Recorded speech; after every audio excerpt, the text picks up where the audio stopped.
CM Jagan ప్రయాణిస్తున్న helicopter landing సమయంలో స్థానిక అధికారుల తప్పిదాన్ని గుర్తించారు సెక్యూరిటీ అధికారులు. మార్చి 14న అనంతపురం జిల్లా వజ్రకరూరు మండలం కొనకండ్ల గ్రామానికి వచ్చారు సీఎం. హెలికాప్టర్ ల్యాండ్ అవుతున్న సమయంలో గాల్లోకి లేచింది చీపిరి. ఆ చీపిరి ఇంకొంచెం పైకి లేచుంటే హెలికాప్టర్ రోటర్ కి తగిలి ఉండేది. పైలట్ అప్రమత్తతతో హెలికాప్టర్ ల్యాండింగ్ సమయంలో డైరెక్షన్ మార్చడంతో ప్రమాదం తప్పింది. ఘటనపై గోప్యంగా విచారణ జరుగుతోంది.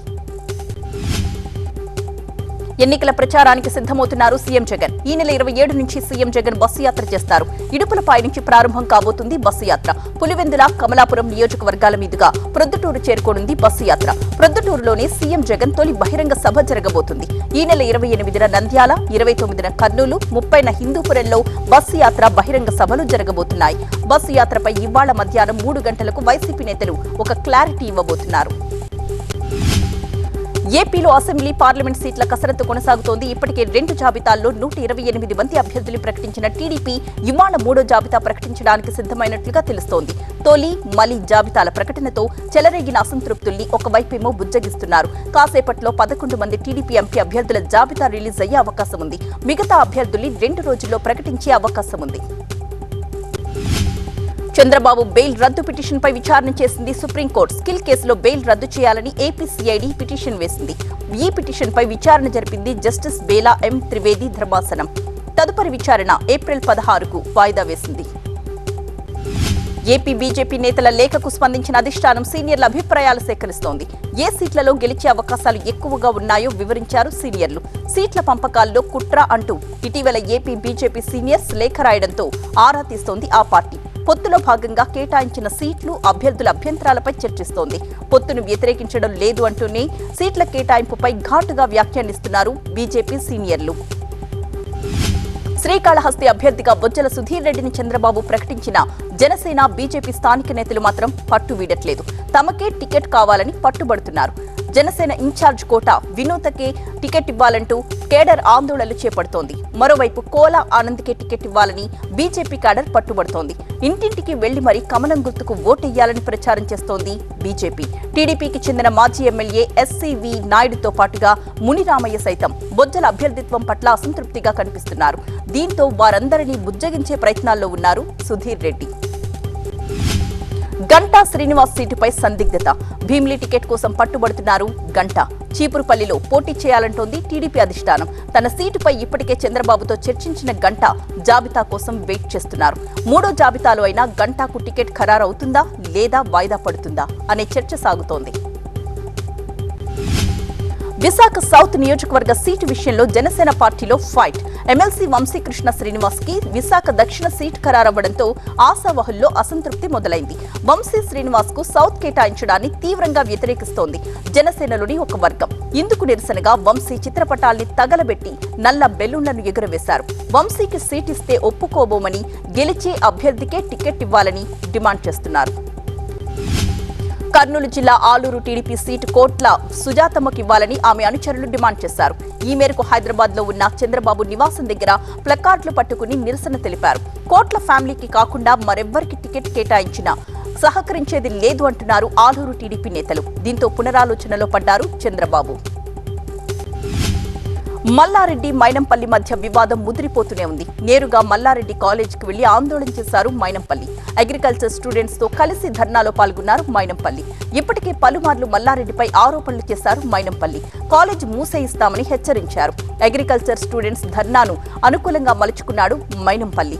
ఆందోళనలతో మల్లారెడ్డి యూనివర్సిటీ దగ్గర 144 సెక్షన్ విధించారు పోలీసులు. సుప్రీంలో పాత పిటిషన్ ని విత్డ్రా చేసుకున్నారు ఎమ్మెల్సీ కవిత. కవితను అరెస్ట్ చేయడంతో రిట్ పిటిషన్ నిరర్ధకంగా మారిపోయిందన్నారు న్యాయవాదులు.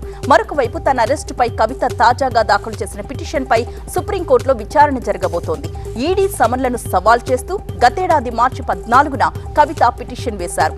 ఇప్పుడు అరెస్ట్ ని సవాల్ చేస్తూ వేసిన పిటిషన్ పై విచారణ జరిపి తీర్పు ఇవ్వనుంది కోర్టు. మేము టికెట్లు ఇవ్వకుండా తీసేసిన వారే కాంగ్రెస్, బీజేపీలో చేరుతున్నారని అన్నారు మాజీ మంత్రి జగదీష్ రెడ్డి. రేవంత్ గేట్లు తెరిచినంత మాత్రాన బీఆర్ఎస్ కి ఏమీ కాదన్నారు. వసూలు చేయడం, ముడుపులు కట్టి రావడమే తప్ప కాంగ్రెస్ నేతలకి పరిపాలన సోయే లేదని దుయ్యబట్టారు బీఆర్ఎస్ నేత. తెలంగాణ ప్రభుత్వ తీరుపై మాజీ మంత్రి హరీష్ రావు విమర్శలు చేశారు. కాంగ్రెస్ కి రాజకీయాలు తప్ప రైతులు పట్టరన్నారు. అకాల వర్షాలపై ప్రభుత్వం స్పందించడం లేదన్నారు. ఇప్పటికైనా ప్రభుత్వం మేల్కోవాలని, రైతులకు ఎకరానికి 10,000 రూపాయల పంట నష్టపరిహారం ఇవ్వాలని డిమాండ్ చేశారు హరీష్ రావు. ఏఐసీసీ కార్యాలయంలో ఖర్గే అధ్యక్షతన సిడబ్ల్యూసీ సమావేశం జరగ్గా సోనియా గాంధీ, రాహుల్, ప్రియాంక గాంధీ, కాంగ్రెస్ పాలిత రాష్ట్రాల ముఖ్యమంత్రులు, సభ్యులు హాజరయ్యారు. సిడబ్ల్యూసీ సమావేశానికి వెళ్లారు తెలంగాణ సీఎం రేవంత్.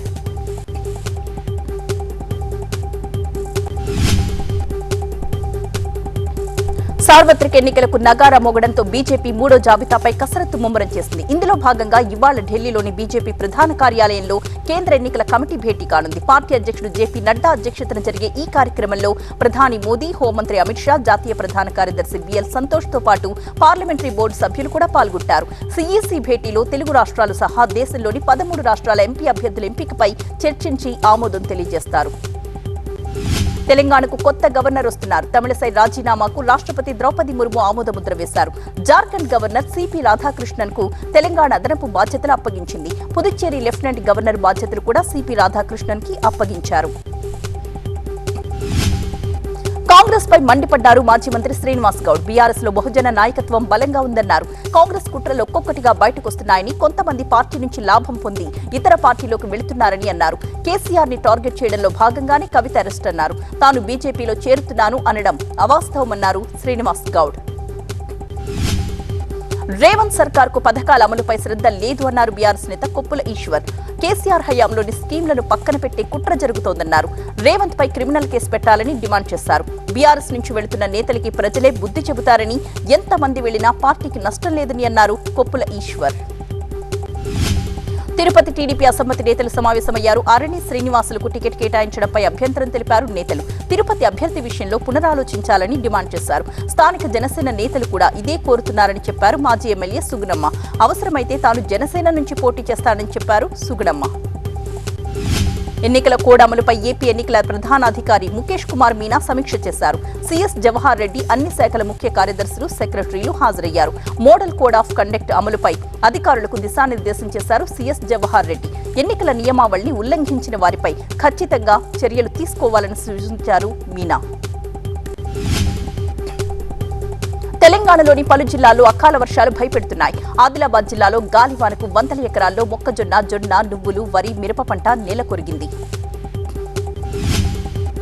ఆదిలాబాద్ జిల్లాలో గాలివాన బీభత్సానికి సోనాల మండలం బోద్దుదారిలో భారీ వృక్షం రహదారిపై కూకటి వేళ్లతో సహా కుప్పకూలిపోయింది. ఉమ్మడి జిల్లా వ్యాప్తంగా గాలివాన బీభత్సానికి 4,000 ఎకరాల్లో పంట నష్టం జరిగినట్లుగా అంచనా వేస్తున్నారు. భారీ వర్షాలకు సిద్దిపేట జిల్లా దుబ్బాక మండలం బొప్పాపూర్కి చెందిన మామిడి రైతు తీవ్రంగా నష్టపోయాడు. 12 ఎకరాల్లో చేతికొచ్చిన మామిడి పంట నేల కొరిగిపోవడంతో కన్నీటి పర్యంతమయ్యాడు. తనను ప్రభుత్వమే ఆదుకోవాలని కోరుతున్నాడు. మంచిర్యాల జిల్లా కలెక్టరేట్ ఎదుట రైతులు ఆందోళన చేశారు. గ్రీన్ ఫీల్డ్ జాతీయ రహదారి పునరుద్ధరణ కోసం డిమాండ్ చేశారు.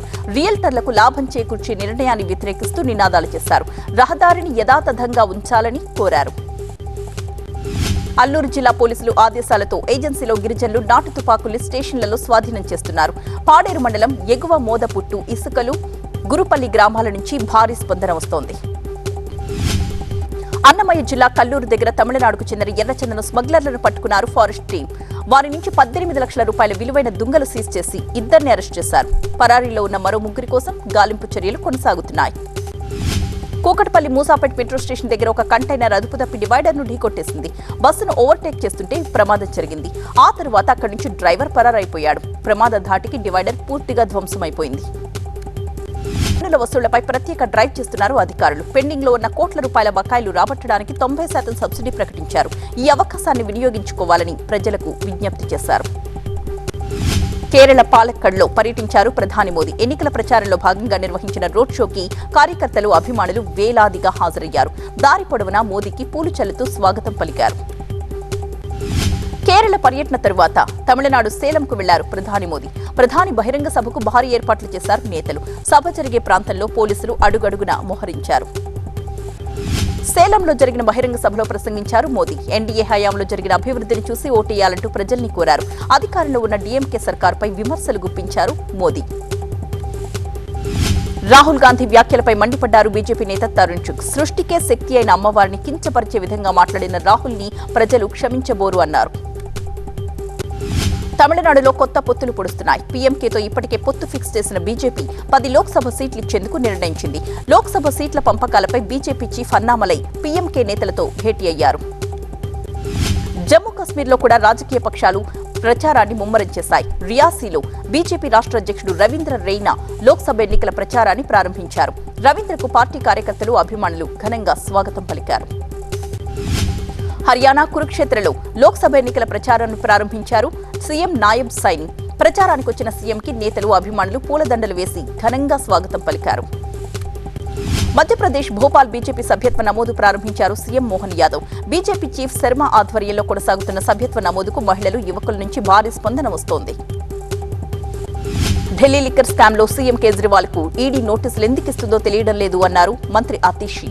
ప్రధాని మోదీకి కేజ్రీవాల్ అంటే భయమని, అందుకే దర్యాప్తు సంస్థలతో నోటీసులు పంపిస్తూ బెదిరిస్తున్నారని కామెంట్ చేశారు. ప్రపంచంలోని అతిపెద్ద మురికివాడైన ముంబైలోని ధారావిలో అభివృద్ధికి శ్రీకారం చుట్టింది ప్రభుత్వం. ధారావి రీడెవలప్మెంట్ ప్రాజెక్టులో భాగంగా ధారావిలో ఇంటింటి సర్వే ప్రారంభించారు అధికారులు. ప్రాజెక్టు పూర్తయితే ఆ ప్రాంత రూపురేఖలే మారిపోబోతున్నాయి. ఛత్తీస్గఢ్లో పోలీసు బలగాలు కదం తొక్కాయి. ఆయుధాలు చేతపట్టి మేమున్నామంటూ ప్రజలకు భరోసానిచ్చాయి. పార్లమెంట్ ఎన్నికల నేపథ్యంలో ప్రజలు ప్రశాంతంగా ఓటు హక్కు వినియోగించుకోవాలని కోరాయి. భారత్ తెచ్చిన సీఏఏ చట్టం రాజ్యాంగ విరుద్ధమంటూ సుప్రీంకోర్టులో ఇప్పటి వరకు 237 పిటిషన్స్ దాఖలయ్యాయి. వీటన్నింటినీ కలిపి ఒకే పిటిషన్ గా విచారించడానికి సిద్ధమైంది సుప్రీం. యోగా గురు రామ్దేవ్ బాబాకు సుప్రీంకోర్టు నోటీసులు. తప్పుడు ప్రకటనలతో పతంజలి ఉత్పత్తులు మార్కెటింగ్ చేస్తూ ప్రజల్ని తప్పుదోవ పట్టిస్తున్నారు అన్న కేసులో ఈ నోటీసులిచ్చింది. స్వయంగా కోర్టుకు హాజరై వివరణ ఇవ్వాలని ఆదేశించింది. ఉత్తరప్రదేశ్లో సమాజ్వాదీ పార్టీ నేత ఆజం ఖాన్ కి 7 ఏళ్ల శిక్ష పడింది. 2016లో దుంగార్పూర్లో ఒక ఇంటిని బలవంతంగా కూల్చేసిన కేసులో శిక్ష పడింది. 8 లక్షల జరిమానా విధించింది రాంపూర్ కోర్టు. లోక్సభ ఎన్నికల ముందు బీజేపీలోకి వలసలు కొనసాగుతున్నాయి. గుజరాత్లోని గాంధీనగర్లో కాంగ్రెస్, ఆమ్ ఆద్మీ పార్టీకి చెందిన కొంతమంది నేతలు బీజేపీలో చేరారు. ఉత్తరప్రదేశ్ సంబాల్ ప్రాంతం హోలీ సంబరాలకు ముస్తాబోతోంది. వేడుకల్లో వాడే రంగుల తయారీలో బిజీ అయ్యారు. ఇజ్రాయెల్తో